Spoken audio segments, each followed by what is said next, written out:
Hello dear students, welcome to Maths Education. Matric পৰীক্ষাৰ আগমুহূৰ্তত তোমালোকৰ বাবে যথেষ্ট সংখ্যক ইম্পৰ্টেণ্ট কুৱেশ্যন লৈ প্ৰত্যেকবাৰেই মই এনেধৰণে কিছুমান ভিডিঅ' আগবঢ়াওঁ। এইবাৰো তোমালোকলৈ বহুকেইটা ভিডিঅ' ইতিমধ্যে আগবঢ়াইছোঁ। আজিৰ এই ভিডিঅ'টিত ডিছকাছ কৰিবলগীয়া বিষয়বস্তুটো অলপ সুকীয়া। ইতিমধ্যে স্ক্ৰীনত তোমালোকে এটা চাৰ্কেল ৰিলেটেড কুৱেশ্যন নিশ্চয়কৈ ধৰিব পাৰিছা। কুৱেশ্যনটো খুব মনোযোগেৰে চোৱা। এই কুৱেশ্যনটো সমাধানৰ ক্ষেত্ৰত যথেষ্ট সংখ্যক ছাত্ৰ ছাত্ৰীয়ে এই কুৱেশ্যনটো কৰিবলৈ অপাৰগ হৈছে, যদিও বা এইটো এটা খুবেই সহজ প্ৰশ্ন। দ্বিতীয়তে বহু সংখ্যক ছাত্ৰ ছাত্ৰীৰ ক্ষেত্ৰত এই প্ৰশ্নটো আউট অফ চিলেবাছ বুলিও ভাবিছে। আচলতে তোমালোকে এই প্ৰশ্নটো ইতিমধ্যে যিমানখিনি মেথছ শিকিলা বা জিঅ'মেট্ৰি তোমালোকে শিকিলা, সেইখিনিৰ পৰা তোমালোকে সমাধান কৰিব পৰা ধৰণৰ এটা প্ৰশ্ন। গতিকে প্ৰশ্নটো সমাধান কেনেদৰে কৰিম খুব মনোযোগেৰে চোৱা। মই ফাৰ্ষ্ট তোমালোকক কুৱেশ্যনটো বুজাই দিছোঁ। দিয়া থকা ছবিটো মই ইতিমধ্যে বৰ্ডত আঁকি ৰাখিছোঁ। ইয়াৰ পৰাই মই তোমালোকক ছল্ভ কৰি দিবলৈ চেষ্টা কৰিম। ফাৰ্ষ্ট কথাটো আমাক কৈছে যে TAS আমাৰ বাবে এডাল স্পৰ্শক বা টেনজেণ্ট, O কেন্দ্ৰযুক্ত এটা বৃত্ত, চাৰ্কলটোৰ কথা কোৱা হৈছে, আৰু A বিন্দু হৈছে আমাৰ বাবে স্পৰ্শকৰ স্পৰ্শ বিন্দু, অৰ্থাৎ পইণ্ট অফ কণ্টেক্ট। মই বুজাই দিব চেষ্টা কৰিম, দুয়োটা মিডিয়ামে তোমালোকে খুব সুন্দৰকৈ বুজি পাবা, বুজিবলৈ চেষ্টা কৰা মাথো। ফাৰ্ষ্ট কথাটো হৈছে আমি চাৰ্কেল চেপ্টাৰটোৰ দুটা থিয়ৰেম শিকিছোঁ। ফাৰ্ষ্ট থিয়ৰেমটো আছিলে যে ৰেডিয়াছৰ এণ্ড পইণ্টত ড্ৰ কৰা টেনজেণ্টবিলাক সদায় ৰেডিয়াছৰ লগত পাৰপেণ্ডিকুলাৰ হয়। ছেকেণ্ডটো আছিলে tangents drawn from N external point, অৰ্থাৎ বাহিৰৰ এটা বিন্দুৰ পৰা এটা চাৰ্কেললৈ যদি আমি টেনজেণ্ট ড্ৰ কৰোঁ, তেতিয়াহ'লে সেই টেনজেণ্টবিলাকৰ লেন্থ সদায় সমান সমান হয়। এতিয়া ঘটনাটো হৈছে আমাৰ এই দুটা থিয়ৰমৰ ভিতৰত পোনপ্ৰথম আমি এপ্লাই কৰিব পাৰোঁ। তোমালোকে সদায় মনত ৰাখিবা এটা কথা, যে এটা জিঅ'মেট্ৰিৰ এটা কুৱেশ্যন ছল্ভ কৰিলে তোমালোকে বৰ্তমান সময়লৈকে বা তোমালোকে যিটো কোৰ্চ পঢ়ি আছা, সেই কোৰ্চটো পঢ়া সময়লৈকে তোমালোকে কিমানবোৰ জিঅ'মেট্ৰি বেছিক কথা পঢ়ি আহিছা, সেই সকলোবোৰ কথা ইয়াত তোমালোকে এপ্লাই কৰিব চেষ্টা কৰিব লাগে। আৰু তাৰ কাৰণে জিঅ'মেট্ৰি আমাৰ যথেষ্ট সংখ্যক ছাত্ৰ ছাত্ৰীয়ে টান পোৱা দেখা যায়। আচলতে নিৰ্দিষ্ট কেইটামান থিয়ৰমেই মেক্সিমাম কুৱেশ্যনত ছল্ভ কৰোঁতে ব্যৱহাৰ কৰিব লগা হয়। ইয়াতো বহুত বেলেগ নহয়। ইয়াতে আমি দেখিছোঁ যে আমাৰ বাবে OA হৈছে ৰেডিয়াছ, আৰু ৰেডিয়াছৰ এণ্ড পইণ্টত TAS এডাল টেনজেণ্ট। তো ফাৰ্ষ্ট আমি কথাটো কেনেদৰে লিখিম, চিত্ৰৰ পৰা ফ্ৰম ফিগাৰ, চিত্ৰৰ পৰা OA ব্যাসাৰ্ধৰ শেষ বিন্দুত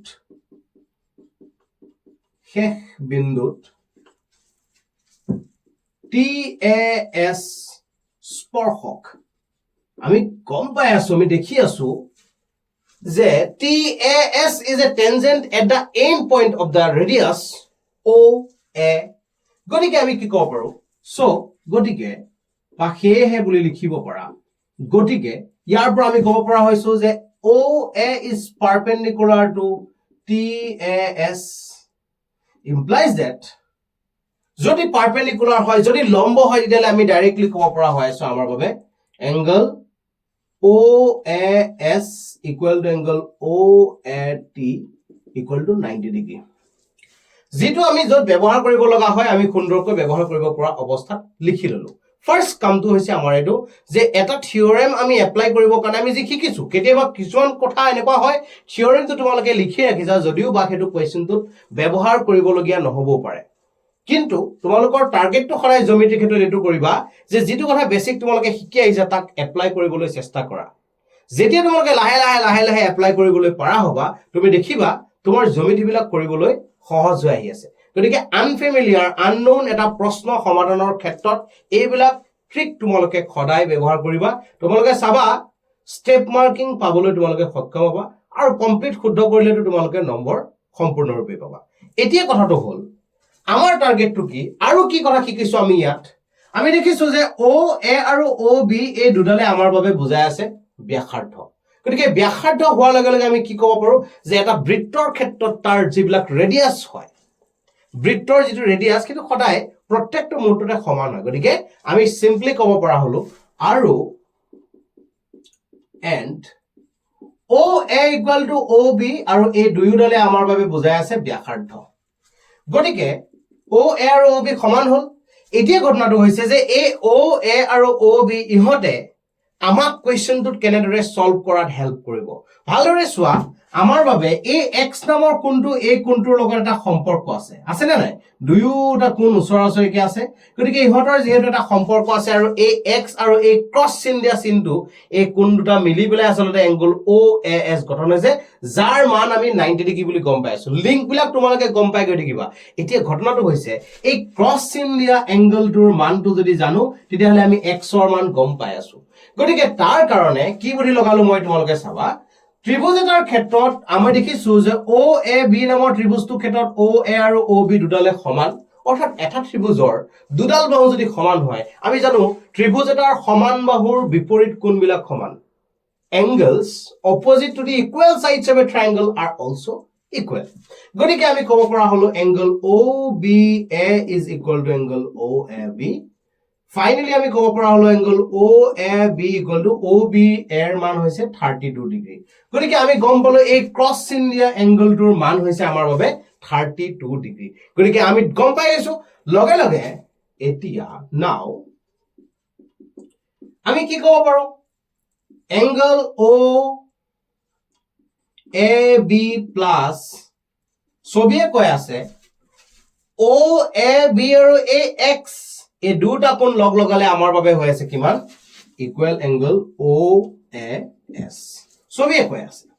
OAB এৰ মান আমি জানো তাৰ মান হৈছে 32 ডিগ্ৰী আৰু এটো হৈছে x ইকুৱেল টু OAS এৰ মান ওপৰত পাই আইছো 90 ডিগ্ৰী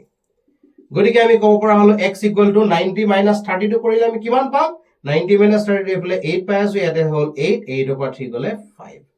গতিকে আমি গম পালো আমাৰ x এংগলটোৰ মান x or মান exactly 58 ডিগ্ৰী গতিকে এইটো এংগল গম পাই গলো গম পোৱাৰ লগে লগে এতিয়া ঘটনাটো হৈছে এইবাৰ কি কৰিম y মানৰ ক্ষেত্ৰত কি কৰিম যদি y মানৰ কথা আমি চাবলৈ বিচাৰো তেতিয়া হলে ভালদৰে তোমালোকে চোৱা এই y মানটোৰ ক্ষেত্ৰতে আমি বিভিন্ন সময়ত আউট অফ সিলেবাস বুলি ভাবিবলৈ যাওঁ কাৰণ এডভান্স মেথছত এটা থিওৰেম আছে যে বৃত্ত এটাৰ ঝিয়া এডালে স্পৰ্শবিন্দুক আমি ঝিয়াডালে আসলতে স্পৰ্শকৰ লগত কৰা কোণটো বৃত্তাংশত বহিঃ বৃত্তাংশত বা বিপৰীত বৃত্তাংশত